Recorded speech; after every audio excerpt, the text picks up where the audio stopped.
Hello all. Hope you all are having a great learning experience. I'm finding the experience quite enriching. I'm Pavithra, and today we will discuss my experiences with debugging. If you are a beginner, I hope you find few interesting insights that I took probably more time to understand. And if you are someone with say 10 years of experience, I hope you empathize with what we discussed today and say, yeah, been there, done that, suffered that, and nodding your head. If you're an expert, all of us would benefit if you can share your learnings. Let's get started. What do I do? Thanks, Krishnan, for that great introduction. As he said, I work as a senior software engineer in MathWorks. I was working for NetApp before that, and I have a master's from IIIT Bangalore, specializing in algorithms. And again, as Krishnan said, I worked across multiple languages like C++, MATLAB, OCaml, and Java. And I wanted to mention this specifically because all of these languages obviously have different syntaxes, but more importantly, they have different paradigms. They have different thinking models, right? OCaml is a functional programming language. Java is a purely object-oriented language, and so on. C++ is a mixed bag. My work also has spanned multiple areas, starting from user input processing to algorithms to result processing and to result visualization. I've mostly worked with legacy code, which means I've fixed multiple bugs of varying severity and also probably created some of them. I work in the control design domain where my focus is on correctness and reliability. The product I work is mainly used in safety critical systems. So that's where I'm coming from. If you have different thoughts and learnings based on your domain and experience, let us use this opportunity to discuss and learn together. Now, during the talk, feel free to post your thoughts in the chat. Just ensure you're posting to everyone, and we can discuss based on the time constraints. For the remaining questions, we always have our Discord stage, which the moderators are doing a great job helping. Use reactions to communicate, and let's share and learn together. Let's start with what the talk will not cover. We will not talk about why legacy code is bad. Why? Because I do not see much differences between new code and legacy code. New code is just legacy code in the making, and the thought process is quite similar. So for our purposes, we will just talk about code. There are, of course, few cases where legacy code is much more challenging. We will talk about that in those specific contexts. The reveal. We will not discuss GDB much. There, I said it. A talk on debugging in a CPP conference is not about GDB in detail. Now, don't get me wrong here. I would swear by the power of GDB. There are great resources on GDB out there. For example, this talk given by Mike Shaw on debugger is pretty good. I'm sorry for that.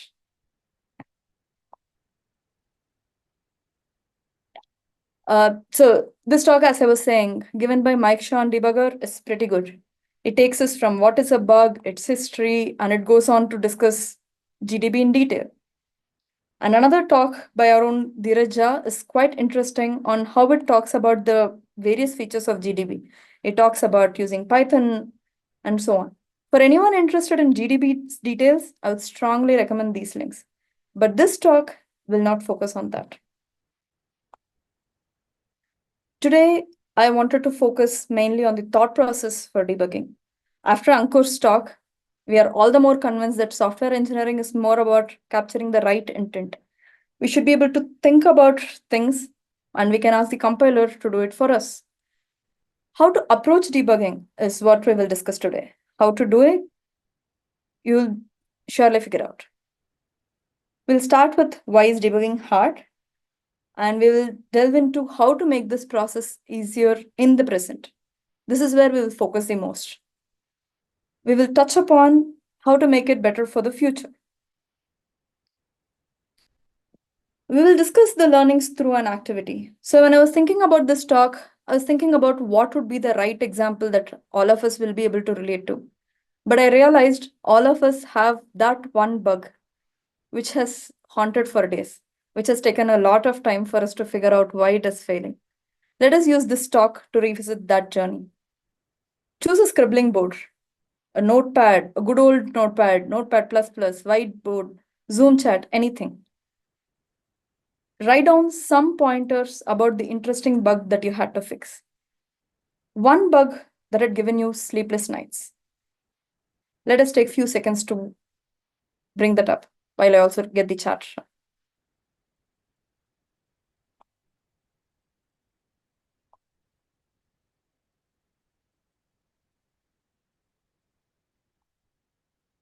Oh, just to be clear, this example could be something very simple in hindsight. It could be some dangling pointer, some mismanagement in memory, some bug that was hiding in plain sight. We will revisit this example through the talk. Let me also get the chat up in my screen. Give me a second.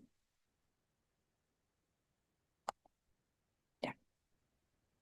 Segmentation fault, very true. Memory corruption issues, very true. We will revisit all these things through the talk. Thank you. My example, this was during my college days. My friends were designing a library management system in our hostel library, and this was a legacy code our seniors had already worked on. They enrolled volunteers to manage the inventory, new books were added, a flashy UI was set up for people to check the available books. Just to be clear, this is not the UI that we set up.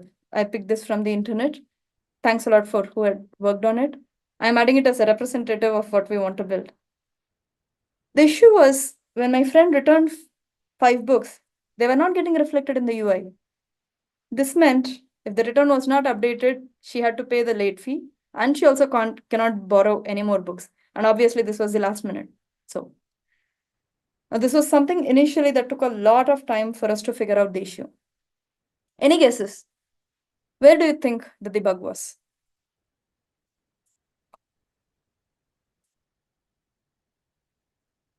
Any guesses?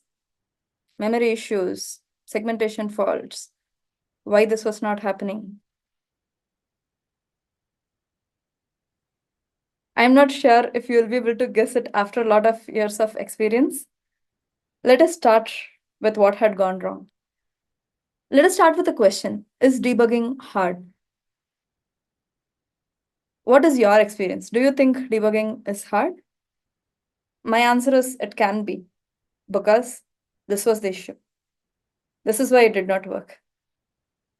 It seems pretty simple, right? This is very, very close to the true story, by the way. It'll take 2 seconds for anyone to guess the issue, because this is the easiest part many times. The difficult part is to reach this understanding from here. Out of this 26K lines, how do you figure out it was this line?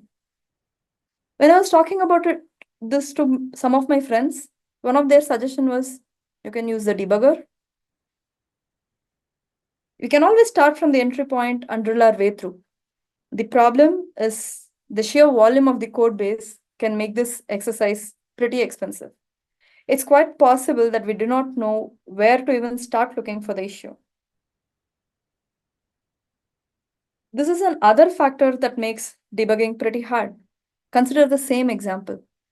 We have so many functions, and we expect each function to act in a specific manner. But that expectation has gone wrong in some function, right? Which is what a bug is basically. But the question is, which expectation has gone wrong? Given the overall code, how can we figure out it was this update inventory function that had the issue?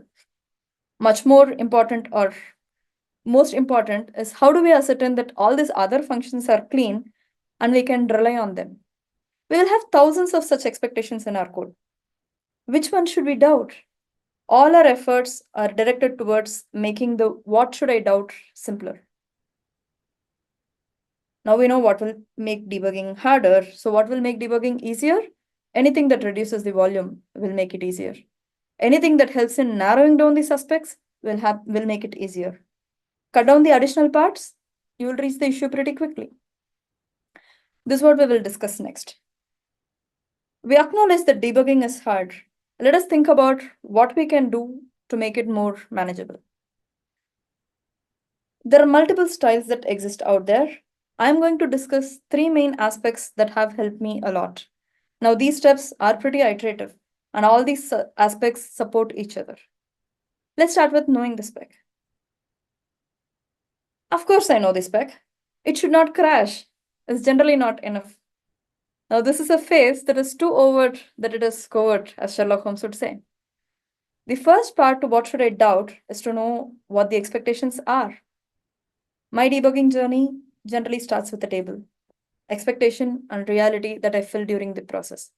I'm not making this up. I actually fill a notepad writing down my expectation. This helps me see what is supposed to be the case.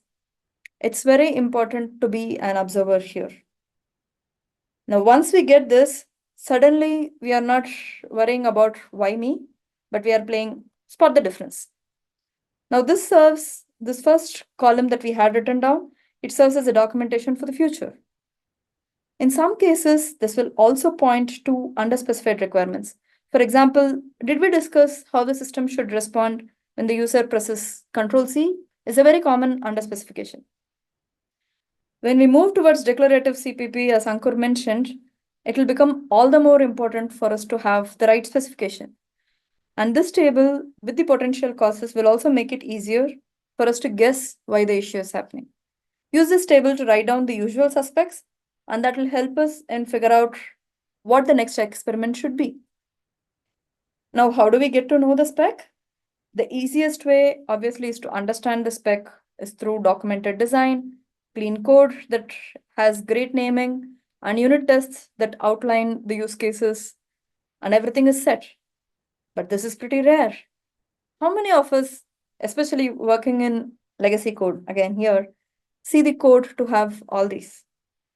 This is one case where legacy code can be much more challenging simply because the person who wrote the code left long back, and there is no one to validate our understanding. However, this is a goal that we should like to reach. Practically, we will learn the spec after we face the issue. The more you see the code, you will develop a better intuition on what to believe. But obviously, this is pretty expensive. Another option is to walk through the code using a good case. This can be useful in legacy code, especially when some inputs cause buggy behavior. You can see how it will naturally help us fill the expectation reality table. The next best option, any guesses? Is to talk to people who have exposure. Talk to your team. The most important value add this provides is to force us to concretize the problem to them, and more importantly, to ourselves. Remember the time when you started explaining the issue to your friend and halfway you realized, oh, that was the issue? That happens to many of us. Also notice what are their questions. What are they asking you to check? Think about why are they asking them. If needed, ask them why did they ask those questions. This is very useful in a practical sense. Many of us who have done it would know the value of this. The next step that has helped me the most, help your team with their bugs. This gave me the maximum exposure. When people see that you're open to helping, they would discuss their bugs with you, and suddenly you have that exposure in a very short duration, which otherwise is very difficult to get. Let us go back to your bug. How did you figure out the spec for the bug that you had? Write down a few pointers. How did you find it other than guessing it?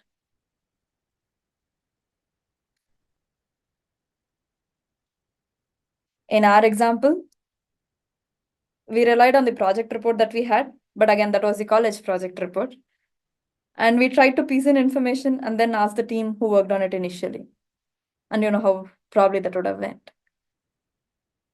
Now that we know the spec, let's look at how to start investigating it. In the quest of debugging, reproducibility is our strongest ally. This is how I visualize my bugs. The most difficult bucket of issues are the sporadic ones, the time-consuming ones. These are the ones that crash in every demo but work every time you try it out. And we would face at least a few of them in our career. I just had few moments like that for the slideshow. It is this top right quadrant where I would love all my bugs to be. Ideally, I would prefer not to have bugs, but we know that will never be the case. Now here, I can move pretty fast. The choice between the other two is more subjective and it depends on the context. We need to work to get a fast, consistent, and minimal way to reproduce an issue, and that will be our best support during our debugging journey. In sequential applications, mostly the bugs are consistently reproducible, unless, of course, the segmentation faults and memory issues and so on. But otherwise, one of the common case where reproducibility is very difficult are parallel processes. Race conditions are generally the nightmares for many people. Simulators are very useful when there are parallel processes. But then with the simulator, which is the scenario that we should simulate? How do I know what led to this particular issue? Loggers are very helpful in such cases. They give a very good picture of which scenario led to that issue. One of my mentors says, even nominal logging can be a great debugging aid. There are tools that can help in collecting data snapshots. Now, this would help us in understanding the state in which the issue occurred. Is it because of any stale object? We will be able to figure it out using the data snapshot. Telemetry, again, is a great way of collecting usage data in client systems. There are already few existing tools, like for example, the OpenTelemetry is a very good open source option to explore. Now, if you are working in telecom or web domain, these are huge time savers. The very fact that we need all these tools again points to how frequent bugs are going to be and how common debugging is going to be. In your case, which quadrant did the bug fall into?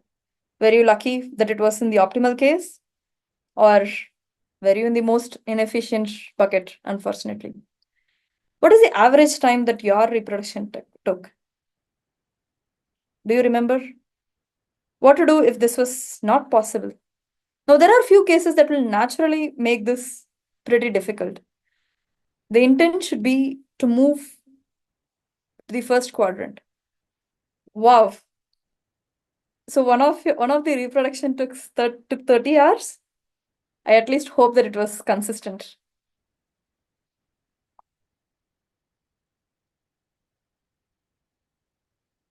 In my example, I was pretty lucky that it was consistent. It was taking a lot of time for us to reproduce the issue, not 30 hours though, but it took around 1 hour. But many of our classmates did face other memory issues which were sporadic and very difficult to investigate. We know that reducing the problem will help us in making debugging a lot easier. Let us also think about few structured ways how we can reduce the problem and get a minimal script. Can we reduce the problem always? In most cases, this is pretty feasible. Why am I saying so? Because this is how it feels like when we are looking at a bug, as though our whole code base is tainted with the effects of the bug that it has. But luckily, our code base is not a single big blob. It's made of multiple smaller parts, and most part of the code is probably not even aware of the issue that we are looking at. Debugging is figuring out that one block which has an issue, one small block which has an issue, and it is this affected area that will help us figure out that block easily. Another important fact is, especially in case of legacy code, remember that it is running successfully in at least few cases. It's pretty rare that the code is failing for all inputs and for all processes. We just need to find that pattern which will hit this issue, and the faster we make it, the easier it would be. Let me talk about few reduction techniques that have helped me. The first technique that I use the most is trying related workflows. I call this the black box debugging. Our code base, as I said, is filled of various smaller circles, right? And in many cases, the workflows are basically bigger, large, overlapping circles. And this is a great first step. Why? Because every time you try a related workflow, your search space reduces by a huge margin.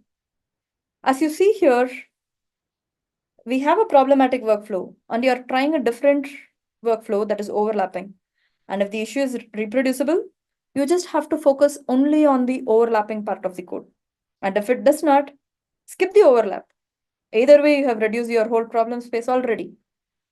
In some domains, these workflows might naturally be non-overlapping.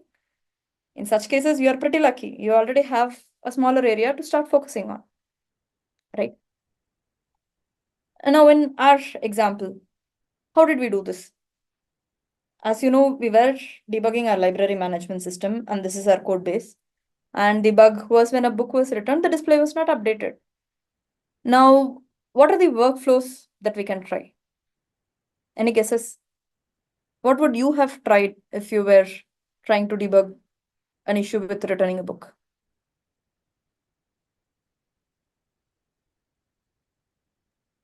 Let me start. These are the examples I would try. That's great, Srinivas. We did try checking out a book. That's great. So when we knew that returning a book was not working, we wanted to check if displaying the inventory was working. Was it an issue with the UI? We wanted to confirm that. We were checking what happens if there is a new book order. We want to check what happens if it is searching for a book. Does that also break? We wanted to check all these. We wanted to check if adding a new book was breaking it. Now all these didn't. Now my problem is something that a new book will not face, displaying the inventory will not face, and it has automatically reduced my huge code base to this small part.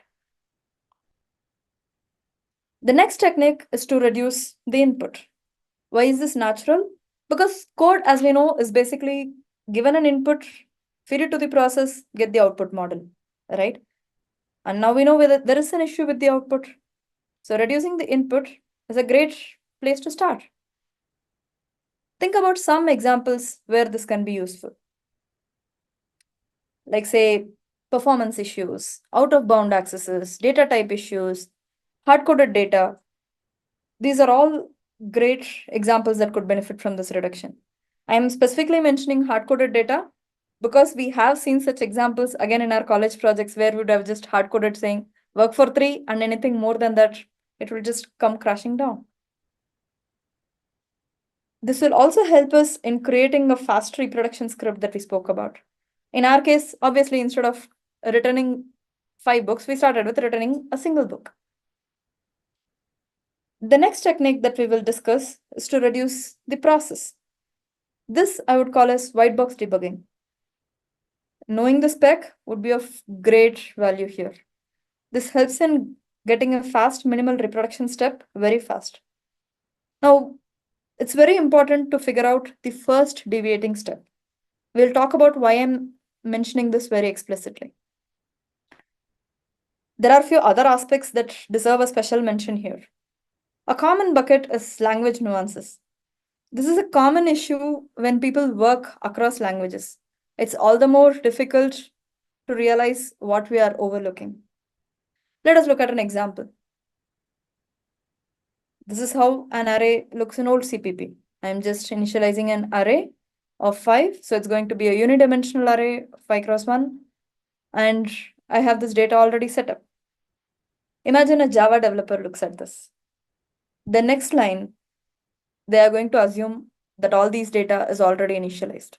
They are going to assume that it is initialized to 0. If anyone who has worked in Java would be able to empathize with this.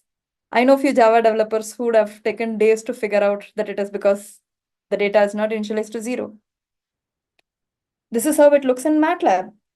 Seems pretty similar. This is explicitly initializing it to 0. Great. The intent is very clear. I'm expecting it to get a unidimensional array, everything initialized to 0. No. This actually creates a 5 cross 5 matrix instead of a 5 cross 1 array. And this is something that we have seen in production. We can always discuss about why it is the way it is, but understand that it is very difficult for a developer to see this, especially if they are from C++ background. It's just our blind spot. It's not very natural for us to look at zeros of 5 and imagine it will be a matrix. Where this can be an issue, imagine that you wanted to actually initialize an array of 1 cross 40,000 and you ended up creating a matrix of 40k cross 40k. You already have a memory exception there. This is not a difficult issue, but it's very difficult for our brain to see this. Another common bucket is platform nuances. Long paths in Windows. compilation issues that happen only in Mac. Especially for people working in web domain, browser differences is again a common bucket. I have had bugs that I had worked on where the color was not getting rendered properly in Firefox, but in Edge it was great. We spoke multiple strategies, but which strategy is the best? Which one should we use? And when? What should be the order? Should I start from trying related workflows? Should I start from reducing the input? This, as the cliche goes, will depend. It depends on a lot on the specific case that we are working with. What we discuss now is more like a set of tools, and which tool that we have to use, we would have to figure out based on the example that we are working on. Some of the factors can help us. A factor that will help us choose, for example, is what is our existing information. For example, is there a stack trace already? Is there an assertion log that we have that is present? Then we will automatically start with the debugger there, and then we will try to reason out why we are getting the issue if we are reaching that assertion hit, right? It also depends on your domain. For example, if your application, as we spoke about, has a lot of non-overlapping workflows, then trying related workflows may not be of much help. But reducing input can probably make it much faster, right? What are the other ways to help? Of course, a talk these days should mention AI. But the important factor here to notice is that we need to use AI to discuss and not solve. Try explaining to AI your understanding of what is happening and prompt for potential failures, or just use AI to brainstorm. Use AI to help you concretize what you are going through. This is something that we saw Shivam and Ankur also discussing on the Discord channel, right? This was something that I had tried. And this is an upgrade to the rubber duck debugging of the olden days. So use AI only like that. For example, this is what I tried, right? Oh, I have an array variable in C++. It seems to have a bad value. Why? And for a Java developer to see uninitialized array as the first entry is a huge time saver. By the way, this was actually a very good list of entries that AI gave. And as Ankur, I also had used one of the free versions out there. But this is something that we can start using to see how we can start using AI for our everyday programming journey. Now we are trying to reduce it continuously. We are trying to do all these steps. How do you know if it is reduced enough? Again, it depends. A very good litmus test is, can you explain it to your team? Can you explain it to someone outside your org? One of my mentors tells me, if you are not able to explain it to someone outside your org, if you're not able to explain it through asynchronous means, like say an email, it means you have to put in a bit more effort to understand what is the issue that you are facing. And that will help everyone to pitch in and help you in fixing the issue also. Now, once you have reduced it to this point, now we can go back to our good old print, couts, GDB, and all the other fine-tuned debugging techniques that are out there. A special note here. There are a few caveats, as with everything, that needs to be discussed. Now, these techniques that we discuss will not magically always uncover the issue. There are obviously going to be those special cases where it can fail and make our debugging journey much more difficult than it is. A common case is when the effect is perceived at point B, but the case was in point A. For all we know, the fix might be at a totally different place, like say A1. For example, in my friend's case, the issue could also have been in a function while borrowing and not during return. This would have been much more difficult to figure out because returning an issue would have worked better. A common example is when the same object is updated by multiple clients, it will be difficult to decide the cause. Which problem reduction technique will be much more difficult to apply here? Any guesses of ones that we discussed?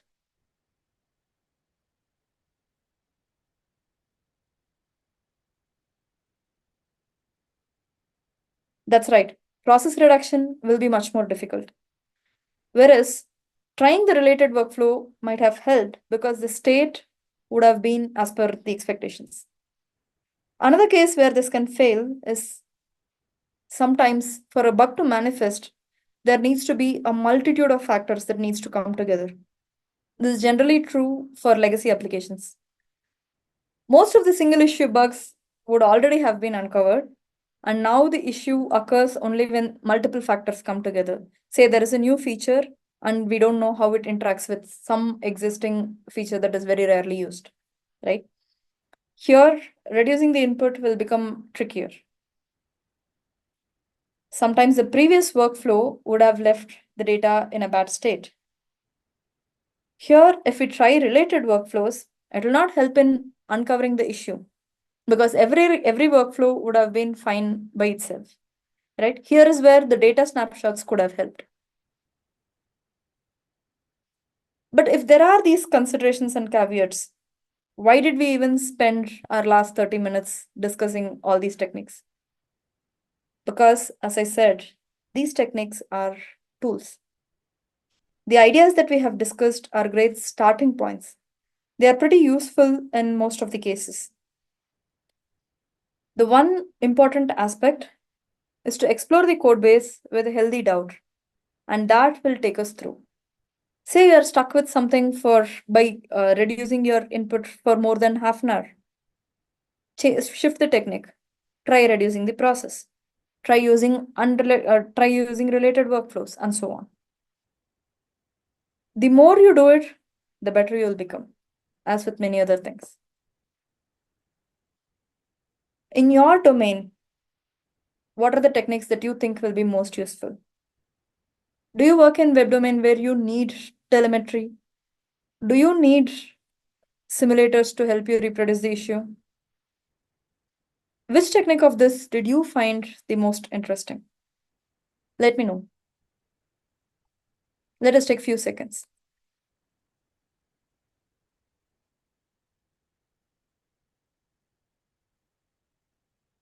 That's great.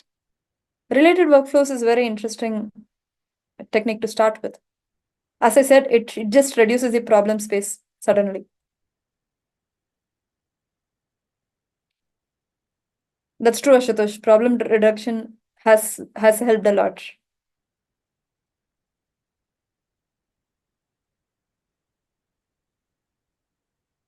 Let's move on.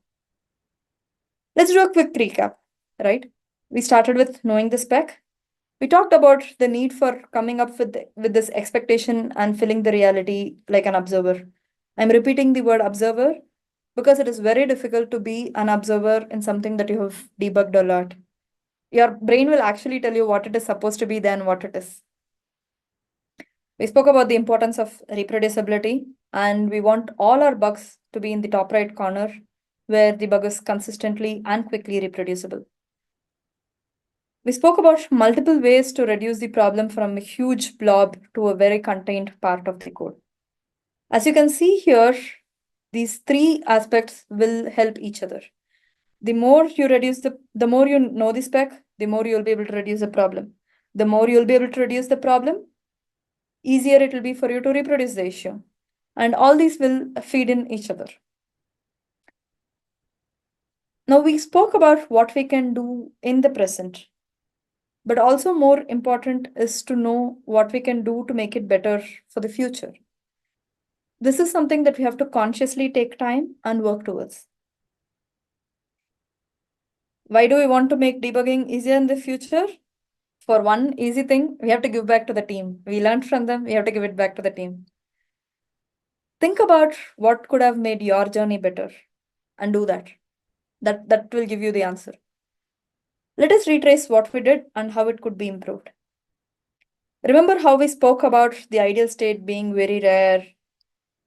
This is our time to work towards it. Take baby steps. Work towards improving the documentation, reducing technical debt, clean code, and so on. What are a few small things that we can start doing? Can you add comments? Can you improve the naming in a function that you're looking at? Can you write a test that will clearly show what is expected? To start with, this can even be a system test, but still it will be a good starting point than what is there now. I've added few resources here that I found interesting. The Clean Code lectures by Uncle Bob, that playlist is great. The philosophy of software design is very good to understand and implement in our everyday programming journey. And after today's talk by John, we also know that performance and design are not mutually exclusive. This is all the more the reason for us to focus on design. We just had Ankur speaking about how to ensure that we have correctness by design. It can be much easily achieved when we have a design that is reached through conscious effort. And these are the steps that we take to help in achieving it. This will automatically talk about underspecified requirements. This will talk about getting a clarity within the team. And I cannot overstate its importance. When it comes to reproducibility, how to improve it? Many times, bugs are actually consistent. It is just that we have not figured out the pattern. Try to capture all the details when you hit a bug. Try to add as many details as possible. If your domain needs it, work to create a consistent environment. Do you need a Docker setup where all the servers, everything is preset? Work towards creating that environment. As much possible, invest in creating a logging framework.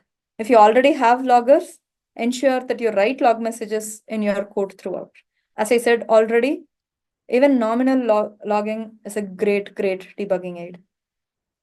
Ensure the error diagnostics help in understanding the issue with least effort. The moment you hit an assertion, the assertion trace should help you guess where the issue is coming from. That will be our best case. Say you have diagnostic messages, you should be able to look at the diagnostic message and say, for example, oh, it was because the Windows path, the folder path was long. Now, I completely agree that there are few cases that will naturally make this pretty difficult. But the intent should be to move towards this first quadrant. And over time, you will actually also develop some reasons which can cause an issue to be non-reproducible. For a C++ developer, if you go and tell something is non-reproducible consistently, their first guess probably will be, did you check for memory issues? Did you check for dangling pointers and so on, right? We spoke about problem reduction. How to improve this for future? The most common way is unit tests. Even today's talk, both talks mentioned unit tests. We cannot overstate its importance in helping to reduce the problem space. Sometimes it may not be direct to write unit tests. In those cases, try to use mocking. Mocking will help us in narrowing down the issue, and it also helps a lot in being able to write unit tests. Mockings has also helped me in my debugging journey itself, where we say, I know at this point I should have got the input to be 5. I'm not getting it to be 5, but that's okay. I can always start it to be 5 and see where the code goes. If you're convinced in your current state, the code cannot have any of this, start working towards building the testing infrastructure. This will help us understand many more details about the code base. The more you understand the code base, the more you will know the spec, the more you will be able to reduce the problem, and again, you'll be able to reproduce it much faster. Now, any of these actions, you will notice that all of them have a pretty strong overlap with clean code. You are right. Better code is the best aid for better debugging. If you think any of this is too much time consuming, is just not possible, we always have deadlines, it's true. But try to leave the code one step better. Try to write scripts. Was there a basic script that you wrote to make the process faster? Just a small iterator loop, make it available to your team. Talk to your team about any interesting debugging tactic that you used. Allocate some time on a monthly basis or some frequency that you can manage to write tools that help. It could be a tool that helps you visualize your data. It could be something that can help in mapping information across multiple data structures. Could be to consolidate logs and provide, say, the top 5 suspects to look into. And this is something that I've been trying to do in my journey also, where I really try to take time and focus on writing scripts that will make debugger workflows pretty easy. All said and done, it's our everyday job.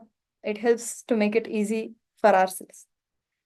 Now, when I'm saying this, when I'm saying automate, debugging, I agree, cannot be 100% automated, but work towards automating the boilerplate parts.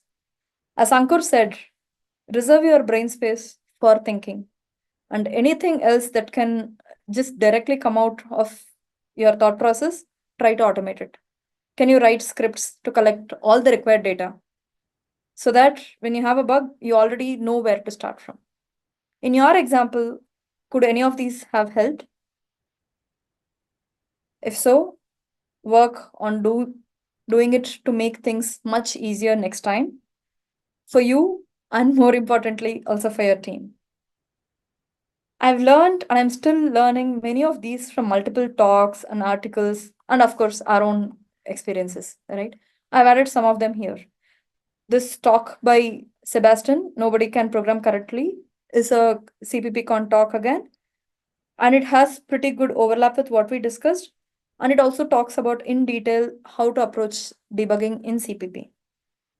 This next talk by Kate Gregory on Am I a Good Programmer is not on debugging per se, but it gives great insights on how to approach the software engineering as a career itself.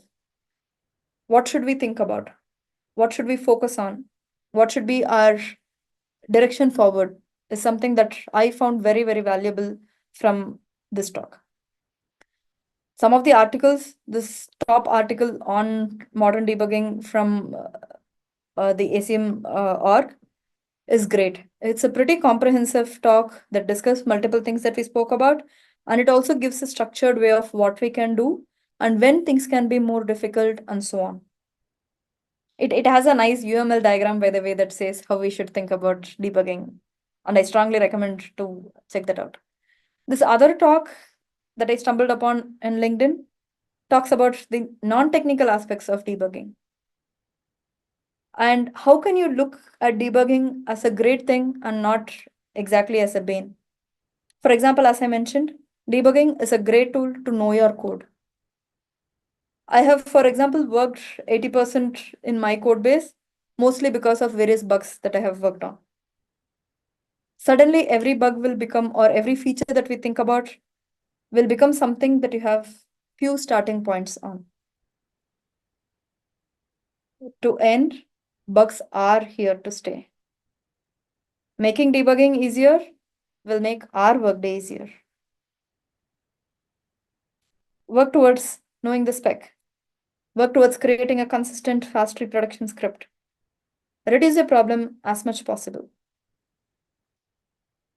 Make it better for the future.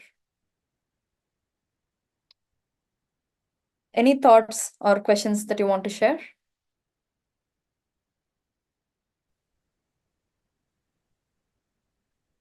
Let me also get the Q&A section. Okay. To all the participants, do you have any questions that you would like Pavithra to answer? Pavithra will also be available from 2 p.m. to 2:30 p.m. on Discord to answer questions. But we have 15 minutes out here, so I would encourage everyone to use this time to ask questions that Pavithra can answer.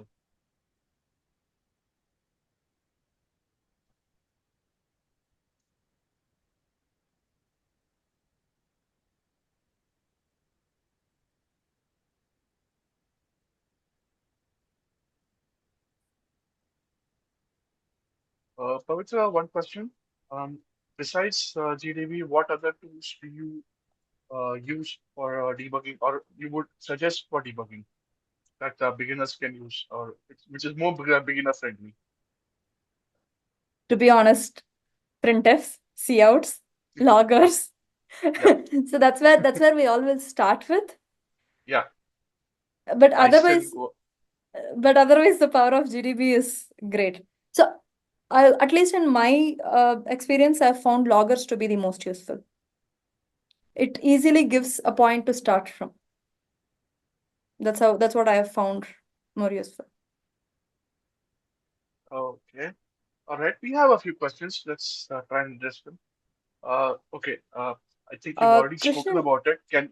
Hello? yeah, Yeah? Krishnan, I am not able to look at the Q&As. Will it be possible for you to? Yeah, Yeah, I'll okay, read I'm them able out. to. Yeah. Yeah, let me select a few questions. The first question is, can you talk a little about different debugging tools? I think you've already done that. We just spoke about it. Uh, there's one question from Dheeraj. What was your scariest bug? That'll be interesting. Okay, I can take that. Actually, one of my interesting scariest bug is the MATLAB issue that I spoke about, where we had this huge memory overload, right? We were expecting something to just breezing through, and it should have just worked, and it works. We had a lot of unit tests, we had a lot of running examples that was using this code. But then we figured out one of the C++ developers had written this MATLAB code. We assumed it will be an array, but it was a matrix. And the data store that we needed was of, I think, 60K size or so. And suddenly we had a 60K cross 60K matrix. MATLAB was finding it very difficult because otherwise also the system was loaded. And we were not able to figure it out, right? So this is what I would say was our scariest bug, because when you look at it in hindsight, it seems very natural. We were not Yeah. able to imagine that this was what had caused the issue. And in my opinion, it is these type of bugs that are the most difficult. It is just there in front of your eyes, but you don't see it for hours. Yes, that's true. True. Okay. Moving on. Uh, have you ever experienced tunnel vision with a bug? If yes, how do you break through it? That's a very good question, Srinivas. Yeah, I it's from have. Srinivas. Yeah. I have. One of the main cases is generally because, as I said, right, uh, we try to reduce the problem. And when we are trying to do that, sometimes we get into this zone where we are continuously reducing the problem, and we suddenly see the problem is not reproducible anymore, right? And then it has to take a lot of conscious thought to take a step back and see, oh, okay, if at this granularity it's not happening, probably I'm too close to the problem. I should actually take a step back and see what could have helped. So that is where discussing helps. So there are many cases where I've spoken to my team and said, it was reproducible yesterday, but today when I'm trying this, it's not happening. And they ask, are you sure the same object is getting updated in a different place? Did you check that? Was at least has helped me in many cases. So and in general, I try to have a time gap. Like for example, I try to do a particular technique for 1 hour, and if I'm not able to make any progress, I choose a different technique, just so that I also feel there is some progress, right? So that's what we do. Right. Okay. Have you ever come across a scenario where somebody has said that it works on my machine? I don't know why it doesn't work on your machine. Very common, very common. So that's that's always there. So some of the cases that I have had, one was, as I said, web browser differences, right? So I was always using Edge at that time, and someone who was using Firefox said, "Oh no, the color is rendering very different." And there is a different RGB scheme, at least that was there long back. I don't know how it is, but that was very difficult to figure out, because in everyone's machine, all the developers, we were using the same browser, and we didn't realize, oh, there are other browsers that exist. That was very interesting. Okay. There's a question by Bana. Can you share a list of debugging tools which are used widely other than compilers and debuggers? I don't have a direct list quite handy. And also the debugging tools that I use, as I mentioned, because I work across languages, they're pretty spread out. Like for example, when it is MATLAB, we have a specific debugging tool and so on. And we also Right. have additional in-house tools which help us move across languages. But this is something that I can get back. Like if someone who is working exclusively on C++ can add more details, that will be great. Yeah, that's good. Any good logger lib available in CPP? I have used mainly boost loggers. Okay. and I've found them to be pretty useful almost for all the cases. Okay. Okay. This is an interesting question. I like it. This one from my perspective. It becomes difficult to debug bugs in multi-threaded environment. What do you suggest in these cases? Actually, it's true. Silence. Silence. Multi-threaded, it becomes very difficult, most importantly because of the reproducibility part. And the other fact, as I mentioned, is to figure out which condition caused it, right? At some point it has failed. There is some issue that is there, but it is very difficult to figure out what it is. So one thing that I have tried is to just look at the code. Just look at the code and try to see if you can break it. See what are the cases that the code that is there can hit an issue. Like, for example, if you have, like, say, some array access, is there a way that this array may not have been initialized? Is there a possibility? Is something that has generally helped me. So again, as you see, most of my suggestions come from the thought process, because I strongly believe we will be able to figure out tools and so on based on the current domain that we are working on, and that is very specialized. But it is more important for us to also think about techniques so that this can be ported across various domains, across languages, and so on. Yeah, that's true. Makes sense. Okay. Sahil has put up a piece of code. I'll not be able to read. I'll request Sahil to put it up on chat, so probably you can have a look at it based on your convenience. But besides that, we don't have any other questions as of now. I'll just go over to the chat. I think Dheeraj had mentioned a few things. Um, yeah, there are a few time travel debuggers like UDB and WinBack. So I think one of the questions was the tools that are available other than the compilers and Right. this. So yeah, I think Dheeraj just tried to answer those questions on the chat. Yeah, Sahil has put up if flag. I mean, uh, do you have access to chat, Pavitra? Yeah. I'm able to see the Yeah. chat. Yeah. So Sahil has put up a code and he says that he has a problem with that and he's not able to figure out what exactly it is. Is it too Hmm. less of information? Yeah. I mean, Okay. like, for example, if you give me this code, I would probably guess, is there some place where the flag is not as expected? I'm not sure about the domain that you're working on. I think, like, we'll need more information to say why something is happening, right? So this Yeah, is the that's true. other thing, right? Like, so for debugging, it is also important for us to have some information. It's very difficult to answer something from zero. And sometimes it's very difficult to also see the issues when you know a lot about the code, right? So that is why, Yeah. again, as I come back to again discussing with the team, right? Because generally Hmm. team has different people. There is a good diversity in terms of exposure to the code. It Yeah. helps. There will be an intern who is asking a question of, oh, but this is not what I expected. And that will actually make you think through it. And it'll be much easier for us to see the issue when we're trying to explain it to someone else. Makes sense. Okay. We have probably one more question that we have time for. Are static code analyzers be of any help in indicating potential bugs? That's again a great question. So static code analyzers have been helpful many times.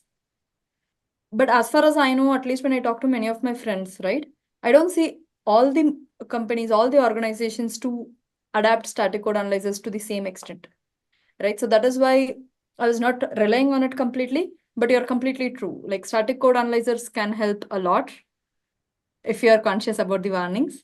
And if you are choosing to ignore the warnings, all the best. Hmm. Okay. Fine. Okay. Ah, There there are no was more this. open questions. There are no more open questions. So let's. Okay. Since there are no more open questions, let's close this session and it'll give you a few minutes to before you jump into the Q&A session on Discord channel. So Pavitra, it was fantastic talking to you. Thank you so much for your wonderful uh, um, and knowledge-packed talk that you gave to this session. As developers, I'm sure it's going to be very helpful in understanding the right process of debugging.